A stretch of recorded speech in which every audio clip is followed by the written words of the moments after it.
1절에서 5절에 보면 언약궤에 대해서 나옵니다. 언약궤가, 근데 이 언약궤가 만들어졌다는 게 도대체 무슨 의미일까? 이게 보면, 저기 언약궤, 우리 학생들은 이제 이미지 파일로 보고 있으니까 알게 되는데, 언약궤의 뚜껑의 이름이, 언약궤는 박스예요, 박스. 나무로 된 박스인데, 이 나무로 된 박스에 십계명 두 돌판과 십계명 두 돌판이 들어가 있어요. 그리고 언약궤를 저 뚜껑을 연 다음에 이제 막 천사가 달린 뚜껑 있죠. 저걸 연 다음에 저기다 언약궤를 넣고 닫은 거야. 그래서 저 뚜껑의 이름이 속죄소라고 합니다. 속죄소가 뭐냐면 어, 덮개인데 무엇을 위한 용서를 하는 덮개란 뜻이에요. 근데 언약궤가 이 십계명 두 돌판이 이스라엘 백성들이 불순종하고 나서 불순종했다는 말은 뭐냐면 언약이 파기된 거예요. 그러니까 뭐냐면 이 언약궤는 한마디로 이 십계명은 불도파는 뭐냐면 한마디로 결혼 증서예요. 그러니까 남자와 여자가 결혼을 했어요. 결혼을 했어. 이 결혼을 했다는 것이 하나님께서 십계명을 이스라엘 백성들에게 주셨다는 거야. 내가 너랑 이제 언약을 맺자. 넌 나만 바라봐. 이런 거였어. 하나님 요청은 뭐냐면 넌 나만 좀 바라봐. 이거였어. 이제 애굽 다른 신들 보지 말고 넌 나만 바라봐. 나도 너만 바라볼게. 이랬는데 이스라엘 백성들이 금송아지를 숭배해버렸죠. 이건 무슨 말이냐면 비유를 들게. 여러분 결혼하자마자 남편이나 아내가 바람핀 거야. 결혼식 다음 날에. 결혼식 하고 이제 시청에 가가지고 이제 결혼 등록하고 부부가 되는데 남편이 그 사이에 바람을 핀 거예요. 아내가 그 사이에 바람을 핀 거예요. 지금 이 상황이에요. 하나님이 분노하신 이유를 여러분이 잘 알아야 돼요. 지금 이 상황이에요. 이런 상황인데 하나님께서 모세에게 이 백성을 다 멸하고 너를 통해서 새로운 민족을 일으키겠다. 얘들은 안 된다. 얘들은 그냥 종자가 글러먹었다. 뭐 이런 식으로까지 분노를 하시는데 목이 곧은 백성이라. 이스라엘 백성 전체를 향해. 얘들은 본성이 목이 곧은 백성이다. 얘들 가지고는 안 된다. 그런데 모세가 공보를 해서 하나님께서 십계명 두 돌판을 다시 주시고 그러니까 이거는 뭐냐면 결혼이 취소됐다가 다시 된 결혼식을 한 번 더 한 거예요. 자, 결혼 한 번 했다. 건우가 바람을 피웠다. 결혼식이 파기됐다. 모세가 와서 열받아가지고 둘 돌판을 깨뜨려 버렸다. 그래서 돌판을 새로 만든 거예요. 그 다음에 그 돌판과 함께 이 언약궤가 나옵니다. 이 언약궤는 바로 하나님의 율법에 순종하지 못하고 하나님 앞에 거듭 불순종하는 우리를 위해서 용서해 주시고 은혜를 베푸시겠다는 오늘날 메시지가 들어있는 것입니다. 그래서 1절의 요소는 언약궤가 나오고 6절에서 9절은 이 언약궤를 누가 맸다고 했죠? 레위 지파들이 메었다라고 돼 있어요. 레위 지파들이 메었다. 이 말은 뭐냐면 언약궤를 이스라엘 백성들이 가는 곳에는 이 언약궤가 항상 함께 했어요. 그래서 여호수아 나중에 모세가 죽고 모세의 후계자인 여호수아가 지도자가 되어서 가나안에 입성할 때 요단 강물이 이 언약궤가 들어가니까 갈라졌다는 내용이 나와요. 네, 막 신화 같죠. 근데 이게 뭘 말하냐면 모세가 하나님의 권능을 입고 홍해를 갈 때 홍해가 갈라진 것처럼 언약궤에는 무엇을 말하냐면 하나님의 임재를 상징해요. 이스라엘 백성들 중에 언약궤가 있었단 말은 오늘날 우리의 마음속에 예수님께서 우리 마음에 계셔서 우리와 함께 가신다는 얘기합니다. 오늘날 언약궤는 뭐냐면 우리 마음이에요. 하나님의 말씀이 내 마음에 새겨졌다는 것이 구약시대 백성들은 형상을 보고 알 수 있어요. 이 언약궤는 오늘날 뭐냐면 우리 마음이에요. 우리 마음. 우리의 마음에 하나님의 법이 새겨져 있습니다. 예수 그리스도께서 오셔서 우리가 구원을 받은 이후에 우리의 마음속에 하나님의 말씀이 새겨져 있는가? 이 뜻이. 만약에 그렇게 같이 간다면 마치 언약궤와 같이 갔던 이스라엘 백성들처럼 우리는 그런 삶을 살게 됩니다. 하나님과 동행하는 삶. 1절부터 9절 언약궤를 통한 하나님과 동행하는 삶.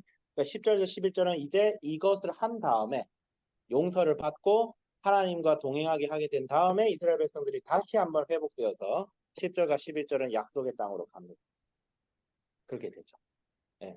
그 다음에 12절부터 22절은 순종에 대해서 나옵니다. 순종. 그래서 12절부터 이제 12절부터 이제 22절까지 순종이 나오는데 여기에 순종을 해야 되는 이유 두 가지와 순종이라는 게 하나님께 순종한다는 것이 무엇인지에 대한 세 가지 의미가 있습니다. 네. 첫 번째는 뭐예요? 하나님께 우리가 순종을 해야 될 이유 첫 번째 뭐예요? 어, 바로 하나님께서 우리를 먼저 택하셨다. 하나님께서 우리를 먼저 택하셨다. 하나님께서 이스라엘 백성들을 먼저 택하시고 우리가 뭘 잘해가지고 하나님께 구원을 받는 것이 아니라 예수 그리스도를 믿는 믿음을 하나님께서 그것을 은혜로 베푸셔서 우리가 구원을 얻은 거예요. 우리가 뭘 잘해서 구원을 얻을 것 같으면 여기 구원받을 사람 한 명도 없습니다. 여러분. 우리 뭘 선을 행해가지고 구원받는 거 아니에요. 알겠죠? 세상에 착한 사람들 많습니다. 세상에 착한 사람들 분명히 많아. 여러분 중에도 착한 사람 많지. 여러분들이 뭐 범죄를 저질렀어요. 대한민국 감옥에 갈 죄를 저질렀어. 아니잖아. 그렇지만 하나님 앞에서 우리는 다 죄인이라. 어, 그것을 여러분이 여러분 인생을 곰곰이 새겨보면 알 수가 있어요. 우리는 하나님 앞에 창조된 자로서 하나님 앞에 제대로 된 삶을 살아가야 될 의무를 실천해야 될 그런 것이 있었는데 하지 못한 거죠. 그래서 우리가 생각을 해야 돼요. 여기서 죄인이라는 것은 여러분이 뭘 잘못해서 죄인이다 이게 우리 존재 자체가 그렇다. 우리 존재 자체가. 선생님이 죄인이라고 할 때 내가 여러분 뭐라고 이제 아는데 선생님이 뭐 우리는 죄인이다 할 때 여러분들은 무슨 가스라이팅 해가지고 니들 죄인이야 정신 차려 이런 말을 하려는 게 아니에요. 우리의 존재 자체가 그렇다니까. 우리 존재 자체가. 한국 사람에게 우리는 한국 사람입니다. 이 얘기하는 게 뭐 당연한 거잖아. 우리가 죄인인 것도 당연한 거야. 우리가 죄인이기 때문에 우리의 삶 속에 악이 있는 거야. 나쁜 짓이 나오는 거야. 근데 내가 나쁜 짓을 하고 내가 잘못된 행위를 저질렀을 때 여러분들이 나 왜 이러지 이런 생각할 필요가 없는 게 여러분 우리가 죄인이니까. 근데 우리가 그럼에도 우리가 죄에서 돌이키려고 노력하는 이유는 뭐예요? 노력해서 되는 문제라서 그런 게 아니라 우리가 이제 예수 그리스도를 믿는 자이기 때문에 이제는 예수님 앞에서 우리가 죽는 그날까지 죄와 싸워야 될 의무가 있기 때문에 죄와 싸우는 거예요. 마땅히 우리가 예수님의 백성으로서 이제 그렇게 사는 거예요. 그럴 때에 그렇게 싸우다가 피 흘리고 넘어질 때에 우리가 다시 일어서려고 노력할 때에 예수님의 은혜가 임해서 성령께서 우리와 함께 하셔서 죄를 이기는 역사가 일어나요. 죄와 평생 싸워야 돼. 하지만 죄와 평생 싸우는 사람의 모습과 그렇게 갖고 안주하고 일주일에 그냥 교회 한 번 다니고 마는 모습은 너무나 다르죠. 교회가 전자에 머물러 있으면 이 세상이 부패할 것이고 교회가 후자로 나가면 나갈수록 이 세상도 깨끗해집니다. 교회가 세상을 변화시키는 역사가 거기서 일어나요. 그래서 그 다음에 그 이전에 무슨 이유가 나와요? 우리가 굉장히 선생님이 여러분한테 우리 학생들에게 하고 싶은 얘기 중 하나가 13절. 자, 13절 이거 굉장히 중요합니다. 자, 다 같이 읽어보겠습니다. 시작. 내가 오늘 내 행복을 위하여 내가 명하는 여호와의 명령과 규례를 지킬 것이 아니냐. 자, 하나님께 해야 될 이유 중 또 하나의 이유가 이거예요. 행복해지기 위해서. 하나님의 명령대로 살면 행복해집니다, 여러분. 생각을 해봐. 하나님을 사랑하고 내 이웃을 사랑하고 부모에게 순종하고 살인하지 말고 거짓 증언하지 말고 이거 십계명에만 있는 내용이에요, 이거. 이거 불경에도 있지 않아? 여러분, 세상 모든 사람들이 아는 내용이에요, 이거. 이 십계명이 여러분, 우리만 아는 내용이 아니야. 이 세상 모든 사람들이 다 아는 내용이야. 심지어 우상 숭배하는 사람들도 저기 기독교 뭐 신천지 거기서도 주장해 십계명 지키라고.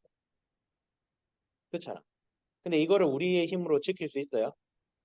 사람들이 선을 행할 지식이 없어서 안 하는 거예요. 할 수 없어서 못 하는 거예요. 할 수 없어서 못 하는 거예요. 무엇이 선이고 무엇이 악인지는 이미 사람들이 다 알아요. 예수 안 믿는 사람들도 알아요. 그래서 성경 말씀에 뭐라고 되어 있죠? 내가 예수님을 알지 못했다고 네가 죄인이 아니라고 하지 마라. 너의 양심이 너를 이미 지적하고 있다고 되어 있어요. 양심이 그 사람을 정죄하는. 모든 사람은 죄에 대해서 핑계를 댈 수가 없어요. 나는 몰랐습니다. 그럴 수가 없는 거예요. 물론 구원의 길은 어떻게 열려 있는지는 모르겠지만 중요한 것은 우리의 행복을 위해. 여러분 예수님 말씀대로 살면 행복하다니까요. 그 행복이라는 게 우리가 생각하는 그건 단순한 게 아니에요. 행복은 단순한 게 아닙니다. 돈 많다고 행복한 건 아니에요. 돈이 없어도 행복하진 않지. 뭐 재벌집 딸이 왜 자살해? 이건희 딸이 자살한 거 유명하죠. 이해 안 되지. 왜 자살했지? 재벌 딸인데 자살했다는 게 이해가 안 되잖아. 돈 많은 사람은 많은 사람대로 불행한 거야. 근데 예수님의 말씀대로 사는 사람들은 후회하지 않고 예수님의 말씀대로 예수님의 은혜가 함께해서 동행하는 사람들은 행복한 거예요. 진짜 행복한 거예요. 그러니까 우리는 하나님의 백성이기 때문에 순종해야 되고 또 우리의 행복을 위해서 순종해야 된다. 그러면 순종은 도대체 구체적으로 뭘까요? 선생님 이거 마무리 빨리 할게요.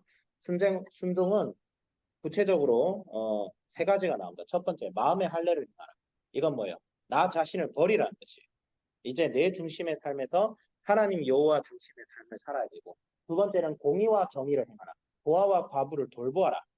나만 생각하면 살지 마라. 이제 내 이웃을 생각하고 내 주변 사람의 나만 힘들고 나만 어렵고 나만 짜증나고 그런 삶은 좀 버리라는 거예요. 다른 사람이 힘들고 짜증나는 것은 생각하지 않고 나만 짜증나고 나만 감정 상하는 것만 생각하는 사람은 아직 덜 됐어.